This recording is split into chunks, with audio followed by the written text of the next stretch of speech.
¿Qué tal, amigos de Estrellita Fuentes? Muchísimas gracias por estar una vez más esta semana con otra entrevista con un personaje del actuar político en Michoacán.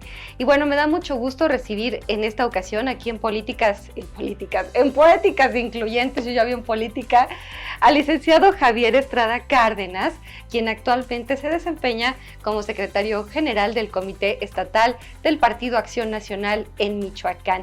¿Cómo estás, Javier? Qué gusto saludarte. Muy bienvenido a tu programa.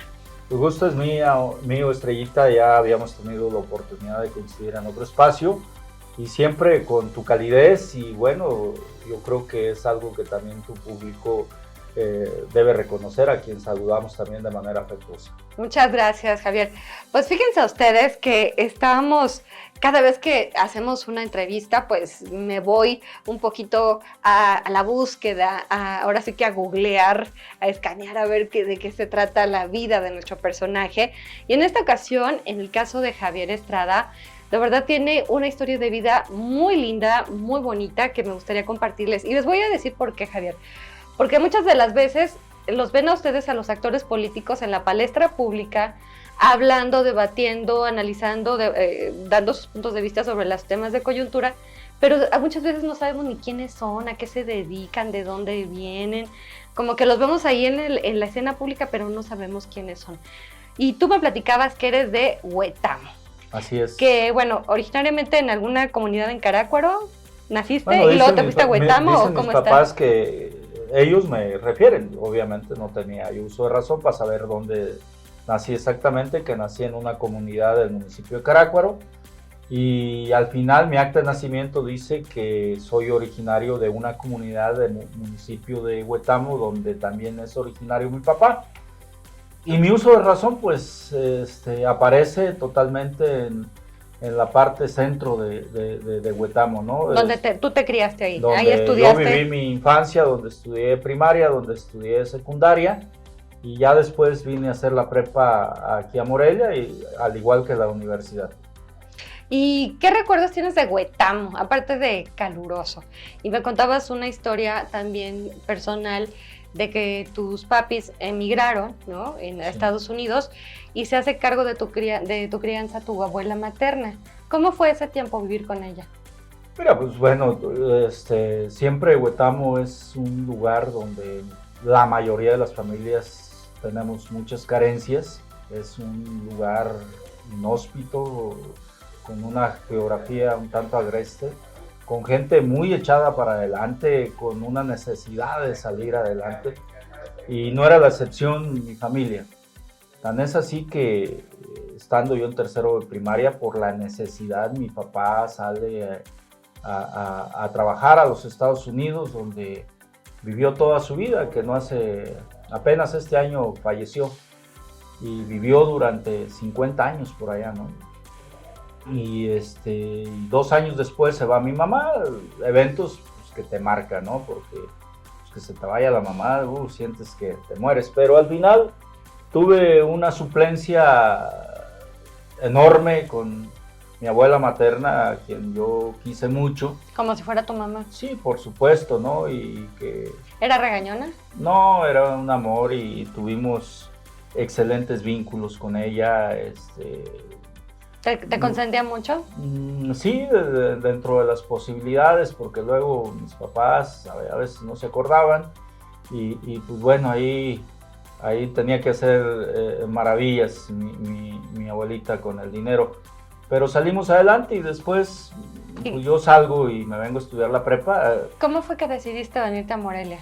Bueno, pues... O sea, ¿qué fue lo que te movió, que te motivó a decir, pues dije, quiero seguir estudiando? No, pues aparte de que siempre tuve el tema de que yo debería ser alguien a través de la preparación académica, dije, me va a cambiar la vida y voy a conquistar el mundo en Morelia, y mi papá se va a ver obligado a mandarme dinero. Y error, pues acá sí ya se complicaba más la cosa, porque pues, de repente me olvidaba, y había que acostarse temprano para ahorrarse la cena, y te levantabas tarde y te ahorrabas el desayuno. Pero y hacías una comida al día. Pues a veces, pero eso te va formando, y no era todas las veces. A ver, entonces un chamaquito de prepa, fíjate, sí, que decide venir a conquistar la ciudad sin un soporte económico. Tú dices que rentabas con otros chicos, con otros compañeros. Sí. Allá en Serapio Rendón. En Serapio Rendón viví épocas maravillosas en un departamento ahí, y luego pues muchos paisanos vivían en las casas del estudiante, que eran... Que ese es un punto buenísimo. Amigos, Te hiciste muy amigo de tus compañeros de las casas de los estudiantes, sí, que también te protegieron en algún momento. Sí, claro, y me fueron enseñando a pensar. Digo, hay una izquierda que yo conocí muy pensante, donde lees a Carlos Marx, donde lees Así se forjó el acero, donde lees Las venas abiertas de América Latina, mucha literatura de izquierda, que la parte bonita pues es el romanticismo y el deseo de salir adelante. Digo, ya cuando lo trasladas a la realidad ves que hay cosas ahí que no son tan congruentes, pero de esas hablaremos más. Y entonces ahí en la casa del estudiante de la CUL, ¿forjaste amistad con quién? ¿A quiénes recuerdas? Bueno, conozco mira, de mis grandes amigos todavía en la actualidad, Guillermo Corona López, que fue alcalde de Marabatío 2011-2015, Raimundo Campo, que ha sido rector de la Universidad Indígena, tipos muy pensantes, y el líder de este movimiento, Cuauhtémoc Santos Sierra, un tipazo, ¿no? Y en esa generosidad le dio oportunidad a Humberto Arronis de venir a convalecer sobre unas heridas de bala. ¿Humberto Arronis? ¿El jarocho? ¿El que fue suplente de Morón? Exactamente. ¿Pero por qué lo hirieron? Pues no sé, los conflictos estudiantiles en la prepa popular de Tacuba, donde llegó con una serie de personas. Tacuba, Ciudad de México. Ciudad de México, y vino a convalecer aquí. Después se asentó aquí y bueno, algo debió haber visto quien yo refiero como de potencial. El doctor Genovevo Figueroa, e hicieron el desplazamiento de Cuauhtémoc Santos Sierra y se vuelve líder el jarocho, y bueno. Y se trajo más amigos. Se trajo más amigos, entre los que recuerdo a Wilber Rosas, venía uno que le decían el Perico, que me dicen que ya falleció, venía la hermana de Wilber Rosas, y una serie de personajes de ese talante, ¿no? Conocí grandes personajes, el Pidio Domínguez Castro, que es todo un personajazo en la zona lacustre, un buen amigo, con el que luego nos invitaba a sus convivencias aquí en la zona de Chupícuaro, y que fue asesinado por allá por los fines de los 80, ¿no? Pero que sobre todo en Santa Fe de la Laguna y varias comunidades de la zona lacustre es sumamente venerado, porque era un personaje que luchaba por los derechos indígenas de verdad, sin politizar, sin hacer ese romanticismo de la izquierda que a veces es sobreexplotado, ¿no? Y utilizado para engañar a la gente y mantenerlos a veces hasta en la pobreza. Oye, Javier, y de esta parte de tu historia de casa de estudiante, bueno, de amigo de casas de estudiante con una formación de izquierda, ¿cómo es que te conviertes a la derecha? Al punto que hoy eres secretario general del PAN aquí en el estado de Michoacán. No, y te quiero... O sea, ¿cómo combinas tu formación, quizás tu corazón, con tu plataforma política ahorita en Acción Nacional? Mira, yo creo que... ¿Qué es lo que te dices a ti mismo? No, pues digo, creo en el PAN de manera convencida, porque hay que ver sus gobiernos. Donde gobierna la izquierda está lleno de pobreza, y donde gobierna Acción Nacional se ve el desarrollo. No te puedo decir que estamos exentos de errores, pero por supuesto... Pero son visiones diferentes entonces. Por supuesto. Políticas públicas diferentes. Políticas públicas de gran efectividad, productividad, de desarrollo para la gente, y no aquel romanticismo de la pobreza que buscas generar políticas públicas para que haya más pobres, porque ahí está tu base electoral. Mira, este gobierno federal que se dice izquierda, pues contradice esa izquierda que yo conocí. Luchábamos en contra de la militarización, en aquel tiempo estaba de moda Somoza, Vitela, todavía le gritábamos a Pinochet, y viene a militarizarnos. Y esas gentes que se formaron en la izquierda, que romantizaron la izquierda, ¿qué puedan decir? Un Estado laico y mandas a repartir tu cartilla moral con los religiosos cristianos. Dices, ¿qué pasa? Carlos Marx, que es la base filosófica, económica de la izquierda, dice que la única fuente de riqueza es la fuerza de trabajo. Y aquí privilegian los programas sociales. Las limonas generan el limoneros. asistencialismo. El asistencialismo.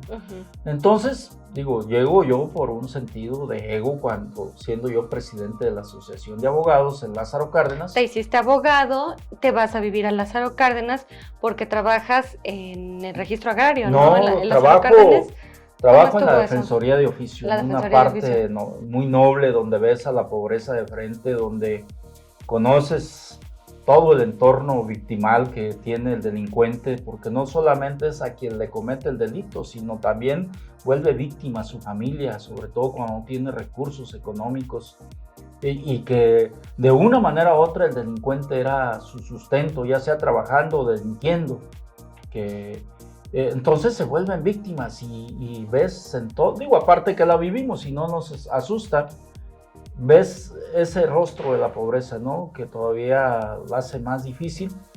Y bueno, Lázaro Cárdenas es una tierra muy generosa y pues me fui a través del esfuerzo dando a conocer, de tal momento que llegó el momento.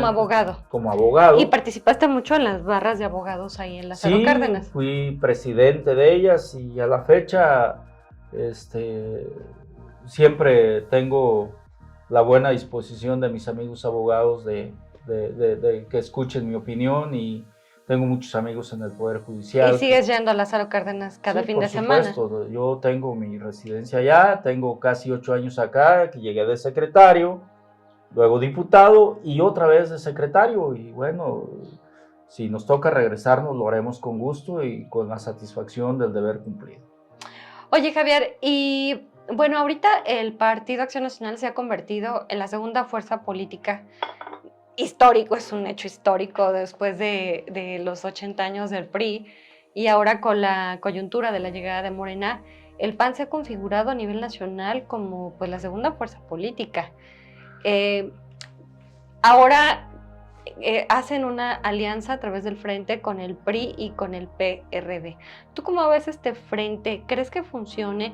¿Cómo convergen estas tres visiones? Ahora sí, como ocurre en tu caso, de izquierda, centro, derecha, en una misma plataforma. Bueno, yo creo que lo que nos tiene que hacer coincidir es precisamente estas políticas públicas que estamos viendo, que son en contra de México. Mira, tan están en contra del desarrollo que cancelaron la zona económica especial. Mucha gente no alcanza a distinguir este tipo de decisiones. Pero tú eres de allá y no lo puedes ratificar. Sí, claro, digo, se trataba de un decreto legislativo que no tenía inversión pública, que se trataba de que las empresas que se asentaran en este espacio, ejemplificando este escritorio, no pagaran impuestos durante 10 años, pero tenían que crear determinado número de empleos y tenían que tener determinada inversión en millones de dólares, lo cual te iba a potencializar el empleo y el dinamismo económico. Tan funciona que países como Singapur y China, sujetas a estos modelos económicos, lograron su ascenso económico a niveles de primer mundo. Y más sin embargo, a la fecha no tienen un argumento sólido del por qué cancelaron las zonas económicas especiales. Y lo entiendes tú.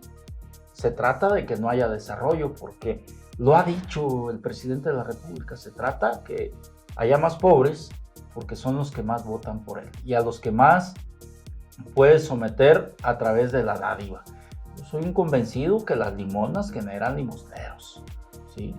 Digo, tenemos que cuestionar los programas sociales, aunque mi candidata dice que no. Yo no tengo nada en contra de los programas sociales, en contra de las personas de la tercera edad. Creo que se lo merecen, lo han ganado. Pero también vemos que eso nos lleva al desastre económico. si las... Ahorita, perdón, la administración, hablando del tema económico, perdón que me brinque, Javier. Sí, lo que tú estamos quieres. hablando de ya un nivel de endeudamiento del 56% al cierre de la administración del presidente López Obrador. Y ahorita hay un incremento también importante en el presupuesto de egresos 2024, en una cifra histórica que no se había visto en todo el sexenio. O sea, en realidad se está endeudando más al país y se está gastando pues más en gasto corriente que en inversión. Sí, claro, porque precisamente de eso se trata. Imagínate que los creyentes de esta 4T invocan el nacionalismo. Y yo recuerdo que Benito Juárez se radicó a los Habsburgo. Hoy tratan de introducir a los Schumann, que poco se puede pronunciar. Pero lo que le está produciendo a los organismos internacionales en tema de intereses, se está entregando el país. La deuda que había en 30 años de gobiernos neoliberales oscilaba alrededor de los 10 billones de pesos. La deuda externa. La deuda externa. La deuda que hoy llevamos con Andrés Manuel López Obrador es arriba de 6 billones en tan solo 5 años. Mas, sin embargo, dice, nosotros no estamos endeudando a México. Hay unos empréstitos por ahí, pero son normales. Es lo que la ley nos permite. Hagamos las cuentas. El señor recurre mucho a la mentira, digo, y hoy vemos el informe del gobernador, que tal parece que lo emula. Digo, yo no tengo duda que conozco de cerca al gobernador y sé que es una persona bien intencionada, pero desafortunadamente para los michoacanos trata de emular o seguir la línea que le marca su jefe, el presidente de la República, lo cual es muy lamentable porque lo vemos decir que estamos bien en obra pública. Yo no la veo por ningún lado. Presume los 4 carriles que lo está haciendo la concesionaria de la autopista y que es solamente el tramo de Siragüen a Siracuaretiro, o sea, son alrededor de 20 kilómetros. Pero obra pública invertida por el gobierno federal o por el estatal, no la veo por ningún lado, que me disculpe. Habla de proyecciones, como lo ha venido haciendo el presidente de la República, que nos prometió para diciembre de 2020 tener un sistema de salud como el de Dinamarca. No lo cumplió, habló que para una nueva fecha, y luego no hace mucho, hace como 3-4 meses, dijo que al final de su sexenio. Pero ahí les va una sorpresa, recortó el presupuesto para el sistema de salud, es decir, a Dinamarca no vamos a llegar nunca. Y más sin embargo, te mienten una y otra vez que estamos mejor que antes, y eso por supuesto que no corresponde a la realidad.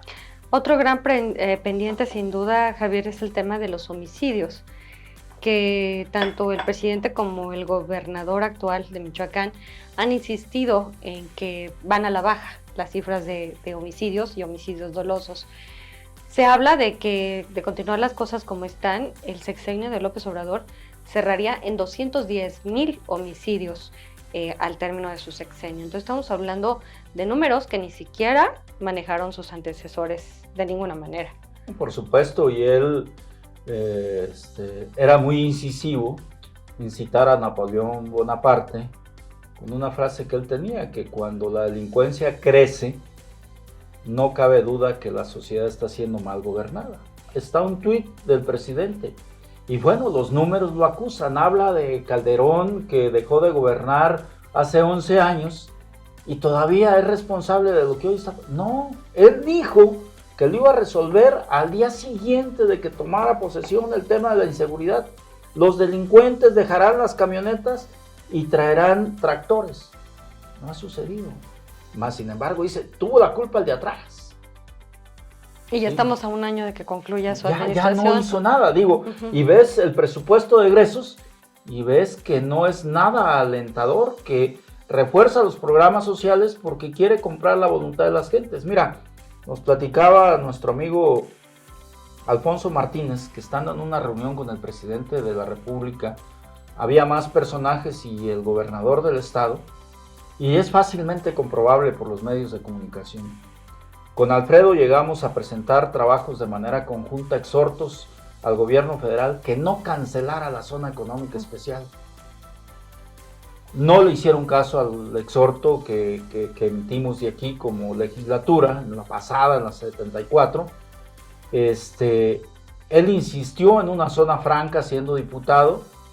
Cuando se vuelve gobernador, al inicio insistió que iba a pugnar porque en Lázaro Cárdenas se decretara como zona franca, lo cual pues, disminuye la carga impositiva y le da un dinamismo especial. Creo que eso habla de la buena intención del gobernador. Pero nos platicaba Alfonso que en una reunión con el presidente, el gobernador Alfredo Ramírez se lo plantea al presidente. Y de una manera despectiva lo voltea a ver el presidente y dice: Alfredo, déjate de políticas calderonistas, foxistas. Eso no da votos. El año que entra vamos a regalar fertilizantes. Eso da votos. O sea, estamos hablando que esta reunión sucedió el año pasado. Y este año efectivamente, como nos lo comentó Alfonso Martínez, regalaron y están regalando fertilizantes para comprar la voluntad de la gente. Pero además otra cosa, que comprueba mi dicho. El gobernador dejó de hablar de la zona franca de Lázaro Cárdenas. Erradicó sus comentarios. Eso es lo que ellos pretenden. Generar limosneros, que no haya desarrollo en nuestro país para tener pobreza. Ahí tenemos lo del aeropuerto, que fue la primer gran decisión negativa del gobierno de López Obrador. Es triste, de verdad. Entonces, ¿cómo se pueden hablar de un gobierno de izquierda esos que dicen buscar el bien de la gente?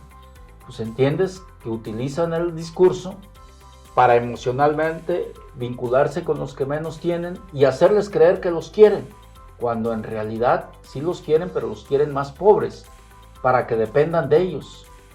Y que sea un sector de la población el que salga adelante, el que trabaje, y que sea el que a través de los impuestos sostenga a la gente que le estás quitando la capacidad de valerse por sí mismo. Oye, Javier, ¿y cómo avisoras el panorama para el 2024? Por un lado, pues está el tema electoral, sin duda, que nos preocupa y nos ocupa a todos. Por el momento, la alianza de Morena, PT, Verde. Por el otro lado, la alianza del Frente, PRI, PAN, PRD, Movimiento Ciudadano, que muy seguramente pues hasta el momento ha dicho que va a salir solo a jugar en la contienda. Pero estamos hablando de un contexto que se puede tornar peliagudo en términos económicos. Estamos hablando de un fin de sexenio que ya tenemos tradición de que nos llevamos sorpresas. Y también otra cosa, Javier, la polarización de la sociedad. ¿Qué va a pasar si Claudia Sheinbaum no ganara? ¿Qué va a pasar si Morena no gana? ¿Cómo avisorarías este panorama en un entorno, en un contexto donde el propio presidente ha estado machacando una y otra vez la división, apelando a la división de la sociedad? Mira, yo creo que de aquí al 24 hay muchos problemas existentes. Diría, la delincuencia, otro de ellos. Diría resolver, pero no veo esa voluntad. Apenas celebramos una mesa política donde pues fue como un llamado a misa, ¿no? Los partidos emitimos el posicionamiento, el gobierno del estado dijo que todo estaba bien, lo cual de 11 partidos políticos, 10 dijeron que no correspondía a la verdad del posicionamiento del gobierno, porque hay graves problemas de delincuencia y que no tenemos garantías los que nos dedicamos a esto para el proceso electoral del año que entra. Para el proceso electoral, ¿no? Y que no vemos una voluntad del gobierno para que esto se resuelva antes del proceso electoral. El llamado de nuestra parte es que hagamos mesas donde sean sustanciales y nos digan qué protocolos, como parte de su obligación, dado que cuando tú ganas una elección es para representar a la población y administrar esos recursos que son públicos, devolverlo a través de seguridad, de salud, de muchas cosas de esta naturaleza, ¿no?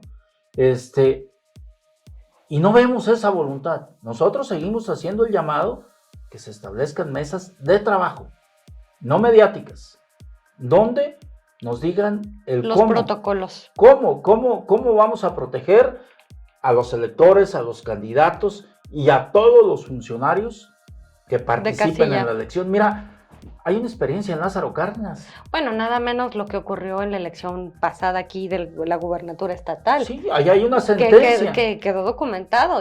Totalmente. Y hay una legislación al respecto. Y lo ves en Lázaro Cárdenas, donde la delincuencia un día antes de la elección inhibiendo a los funcionarios de casilla. El 90%. Los amenazaron claro, para que no salieran de sus casas. Asistieron solamente el 10% de los funcionarios de casilla. Y el 90% no. Y desde la madrugada está la gente de Morena. Y tiene una estructura enorme a través de los mineros que se ponen 3 a un lado de la casilla intimidando a la gente. O sea, son cosas que el Instituto Electoral de Michoacán, el Instituto Nacional Electoral deben de resolver y exigir al gobierno las garantías. Las garantías. No puedes tú ir a votar intimidado con el delincuente cerca de la casilla y en este caso en Lázaro con grupos de choque de los mineros que están también intimidando a la gente. El voto debe ser libre. Si son demócratas, hoy es cuando lo deben demostrar.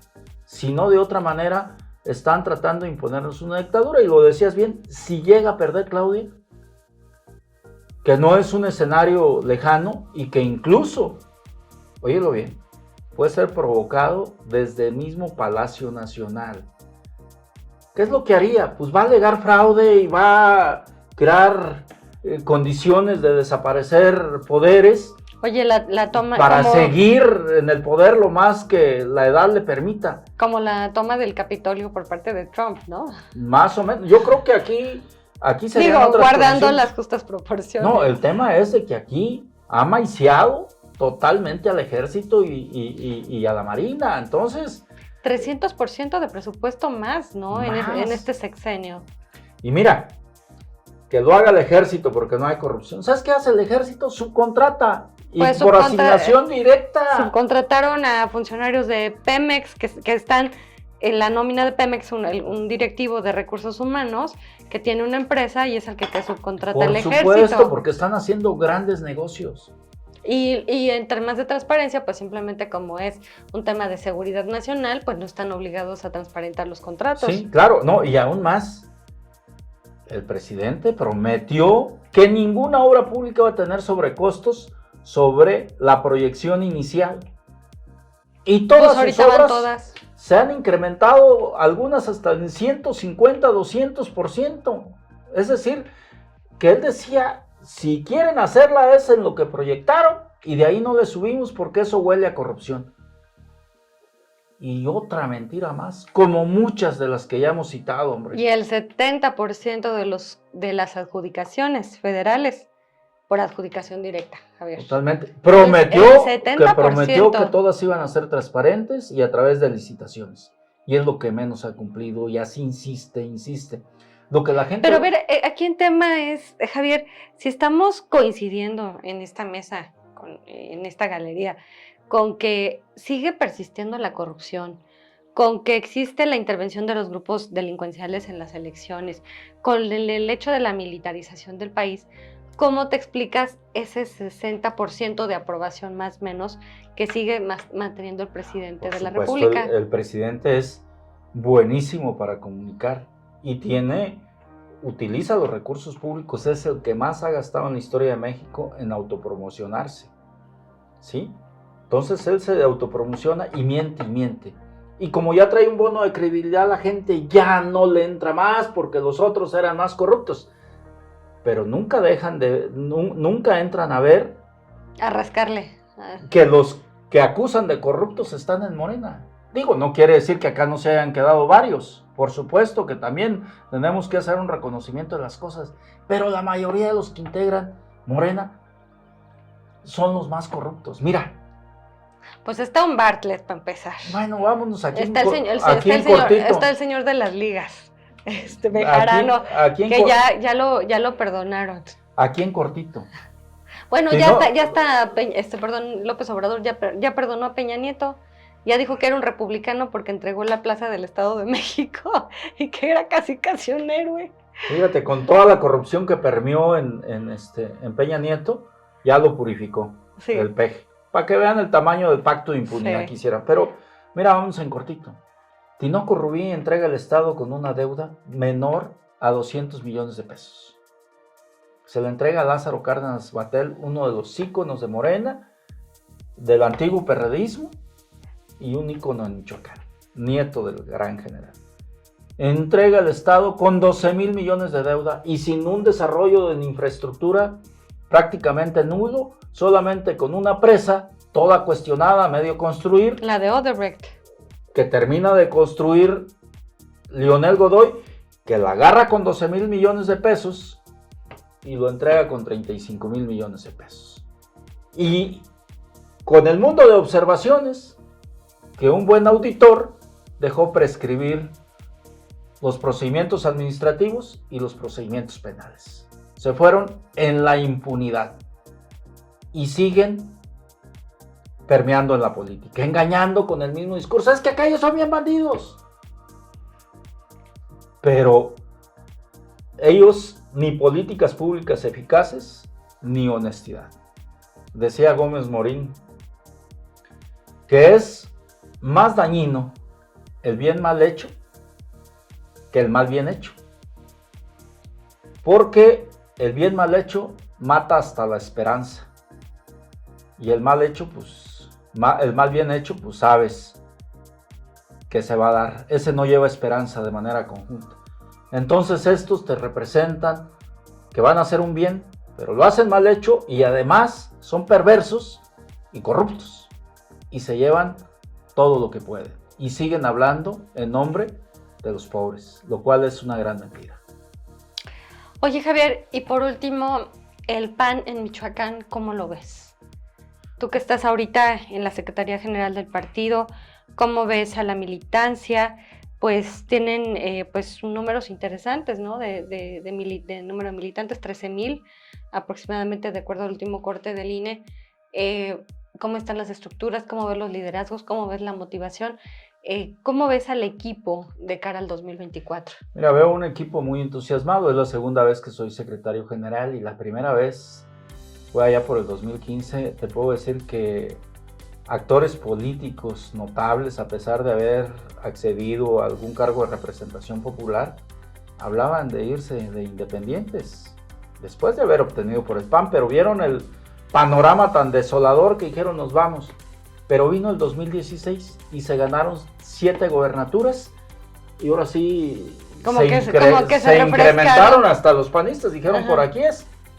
Vino el 2018 y estábamos con Ricardo Anaya a 5 puntos de Andrés Manuel López Obrador. Creo que cometió un gran error Ricardo Anaya cuando dijo que iba a meter a la cárcel a Peña Nieto. ¿Por qué un gran error? A lo mejor era lo que en justicia correspondía. Pero Peña Nieto pactó con Andrés Manuel López Obrador y se dedicaron a golpear a Ricardo Anaya con las instituciones de gobierno, que al final la primera acusación que le hicieron en campaña quedó solventada porque no correspondía a la verdad legal, y ya en el poder Andrés Manuel pues le inventó otra que pues está en veremos, era para alejarlo de la vida pública de México. Algunos dicen, bueno, pues si nada debes, ven y enfrenta, pero sabe que claramente que el piso no está parejo. Que el piso no está parejo, y que bueno, lo estamos viendo, lo vimos con la juez de Veracruz y lo vimos con el fiscal de Morelos, que de qué manera actúa, ¿no? Que te resuelven un delito por el que te acusan y te inventan otro y ahí te tienen hasta que no te pueden sostener más porque no les corresponde la verdad legal. Entonces es difícil enfrentar un poder de esta naturaleza y bueno. Y ahora en el 2023, el efecto Xóchitl ha incrementado el ánimo dentro de la membresía. Totalmente, se convierte en un fenómeno. Hay una encuesta de Maxi Becaler que pone a Xóchitl ya 6 puntos de Claudia, digo, y con pocos meses de campaña. Pero cuando Claudia tiene que 2 años en campaña. Más de 2 años, pues prácticamente 5 años, ¿no? Pero bueno, además el entusiasmo del panismo en Michoacán es bueno.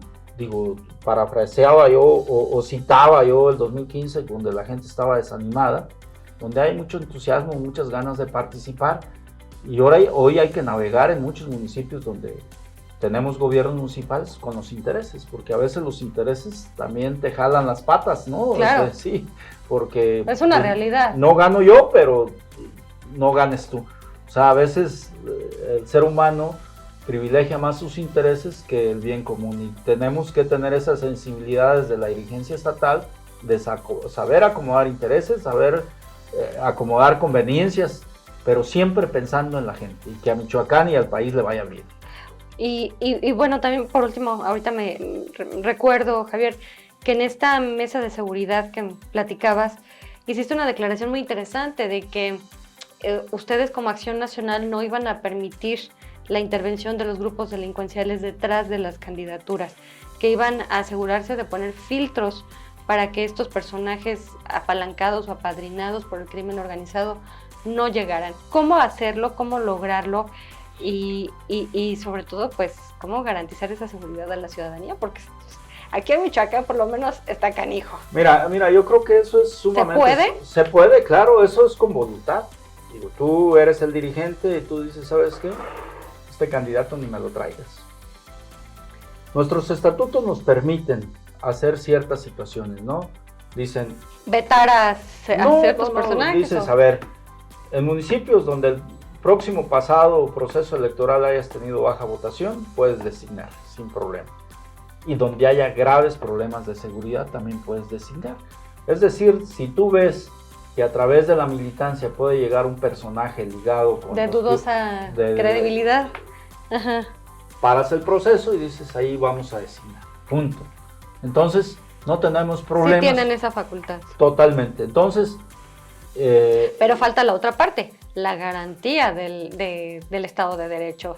Por parte bueno, de ya las teniendo los candidatos, ajá, pues también que la delincuencia no nos lo baje porque podamos ganar, ¿no? Entonces, ahí es donde queremos que el Estado esté presente, ¿no? Y es la exigencia que tenemos, porque si no, es complicado. Hoy vemos que la Ruana le mandan determinado número de efectivos militares y sigue con la misma problemática o mayor. Y las avientan un dron con bombas, estando ahí los elementos de no la Guardia Nacional y de la Sedena. Y algo más. Nosotros en Acción Nacional siempre estamos pugnando por el Estado de Derecho. Malo que los civiles se armen, porque la ley así dispone que no deben tener armas. Digo, yo creo que debería cambiarse eso, pues también darle la oportunidad al civil de defenderse. Los criminales se pasan impunemente y matan a los civiles. Mira, van y atrapan a estos sedicentes autodefensa y a los delincuentes que mataron a Hipólito Mora. ¿Cuándo? ¿Por qué fueron tan efectivos contra civiles que estaban a la vista de todos? Y los delincuentes que mucha gente sabe dónde se pasea. Tenemos tecnología, el satélite puede ver a cualquier gente en cualquier lugar. ¿Por qué ellos no los detienen? ¿Por qué a ellos no? ¿De qué se trata? ¿Ah? ¿Es un juego de complicidades quizás? Totalmente. Como en todo. Como en todo. Pero no contigo, Javier, ni no, mucho yo trato ni mucho menos bajo tu gestión como secretario de Acción Nacional. Sí, trato a veces eso, quiero tristemente decirlo, que a veces incomoda, ¿no? Cuando eres un tanto, digámoslo así, cuadrado, ¿no? Que las cosas se hacen bien. Siempre hay intereses y gente, pues a veces con más poder político, pero nosotros vamos a hacer lo que en conciencia creamos que está bien, hasta donde nos alcance la vida política, ¿no? Porque no solamente se acaba físicamente, también políticamente te pueden acabar. Digo, yo he recibido muchos mensajes de gente de que, oye, no haces lo que yo digo, pues te vas a ir, y gente que, políticamente hablando, no amenazas personales, ¿sí? Quiero aclarar. O sea, se asume, pero yo quiero irme con mi conciencia tranquila, con el deber cumplido, o sea, que no tener señalamientos.